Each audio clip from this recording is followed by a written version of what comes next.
Yo, magandang araw po sa inyo lahat mga idol. For today's video, may panibagong araw naman po tayong gagawin.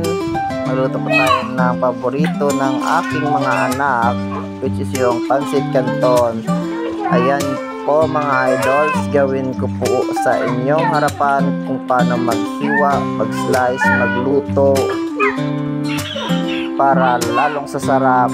Samahan mo na ng comment sa ilalim sa ibaba. Bago ka lang sa video ko, mag-share, like, follow, and hit the notification bell para update ka sa aking bagong video na i-upload. So let's go na mga idol.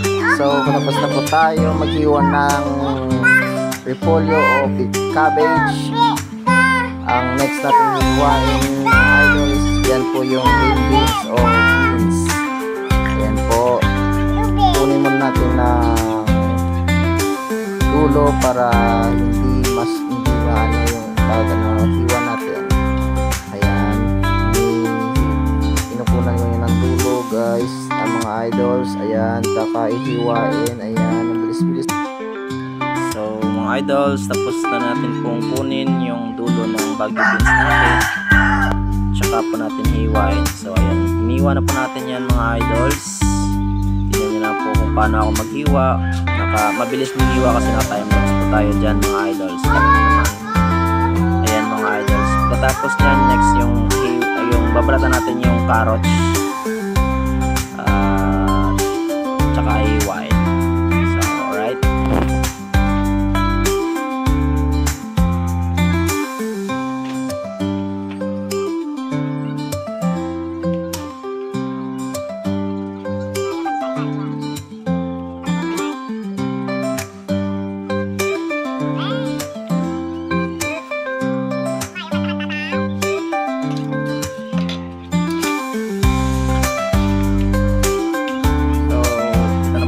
carrots mga idols.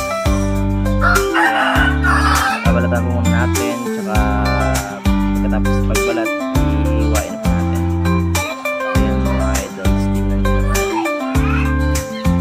Galis po tayo dito sa pagbalat kasi nga pag mabilisan to pag-iwa, baka mahiwa yung kamay mo dito o mabalatan mo. Kasi nga dapat manipis lang yung pagbalat dito sa carrots. So ayan na mga idols, pagkatapos natin balatan yung carrots ay hiwain na po natin ng stripe. Ayan, kita nyo naman mga idols, ang bilis maghiwa si ka-idols Ian. Ayan, hiwa ko lang yung carrots na para mabilis siya lalang palambutin sa kawali kung tsaka naluto na. Ayan, carrots.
Tapos na po tayo maghiwa ng carrots.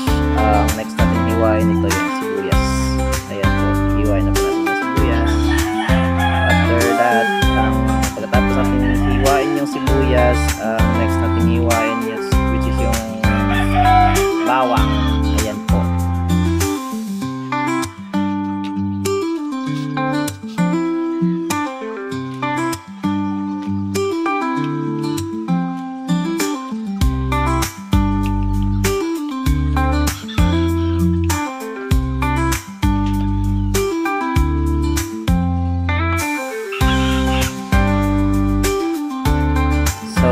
ayan mga idols, nakaready na yung ating kawali na syempre malinis talaga. At syempre bago tayo maluto, mahugas muna tayo ng kamay, magsabon at mahugas ng maigi bago tayo magluto. Maghawak tayo ng pagkain kasi ayan, nilagay ko na yung mantika.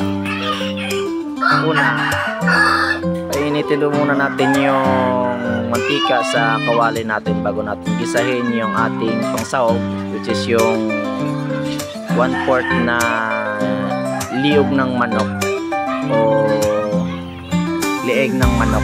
Ayan, yung sibuyas at saka bawang. Ayan po mga idols, gisahin po nga muna natin para golden brown yung ating mga panahog, yung mga ingredients po. Ayan, tapos po natin yung ihalo-halo mix yan, ilalagay na po natin yung ating panghawg, which is yung leg ng manok. Ayan po na, ayan.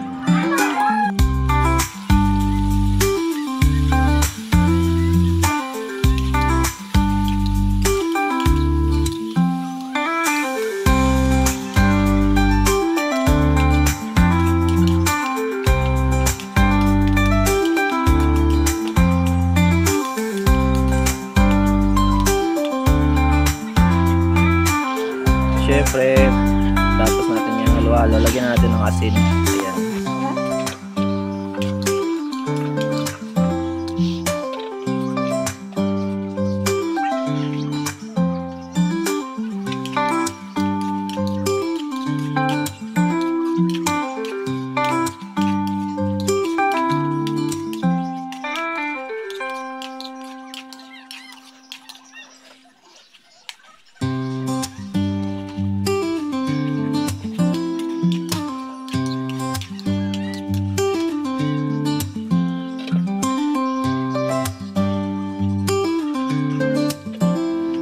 Palabasin po muna natin yung patas o yung mantika ng leg ng manok para lalong malinamnam at masarap pag kainin na natin to.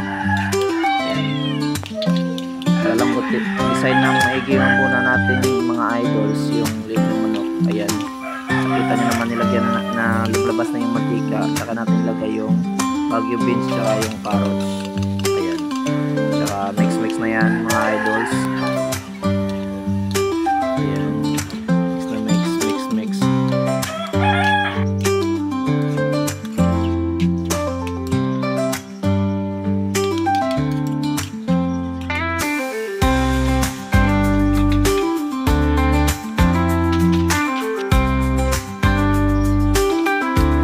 At syempre pagkatapos natin na mix niyan, lagyan natin ng patis. Ayan, soy sauce. Mix ulit. Pagkatapos nyan i-mix,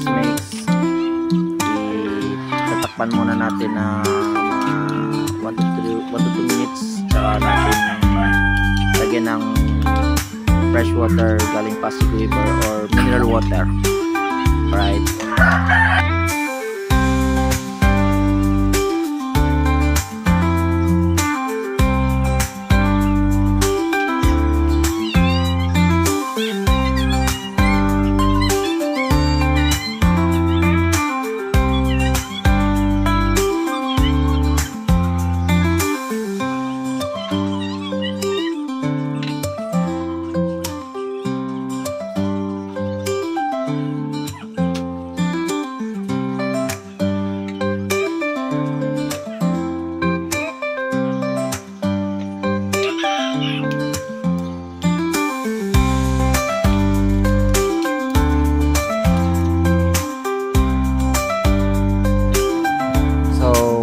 Na yung ating leg ng manok, yung pangsahog natin at saka yung carrots at bago beans. Lalagay na po natin yung ating pancit canton para maluto na agad at saka natin patayin.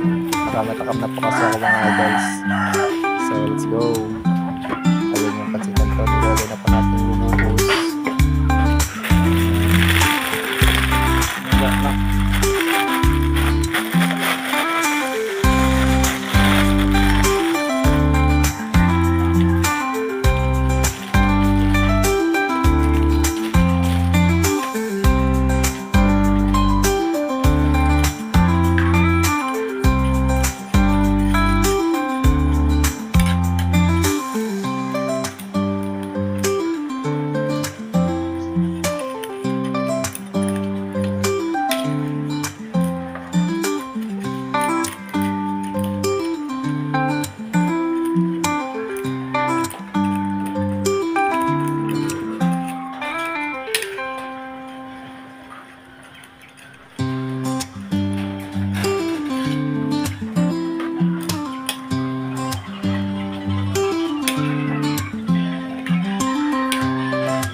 saka yung magic sarap para masarap. Alright. At kunting kanta lang, masarap na yan mga idols.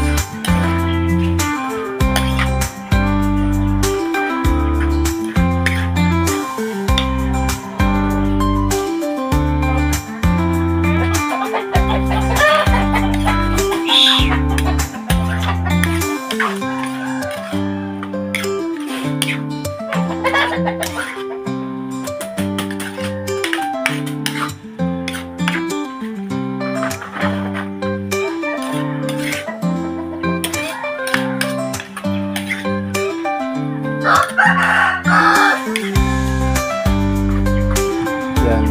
And last but not the least, ito na po, ilalagay na po natin yung repolyo o cabbage.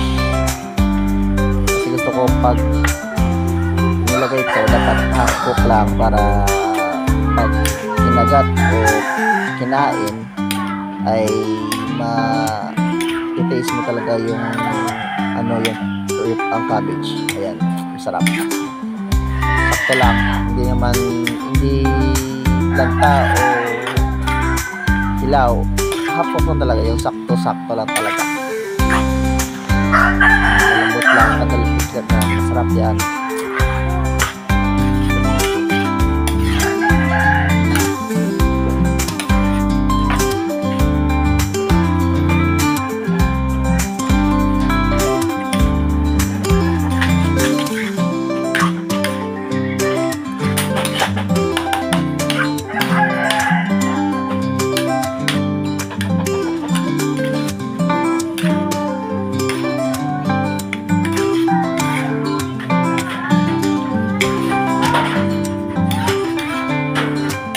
Dagdagan natin ng konting black pepper mga idol para malasang sarap.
follow, like, and share mga idols.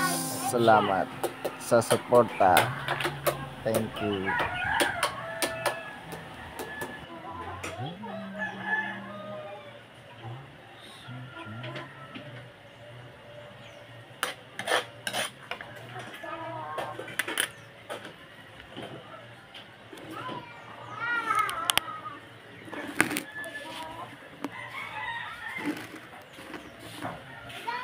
Oh.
Quack.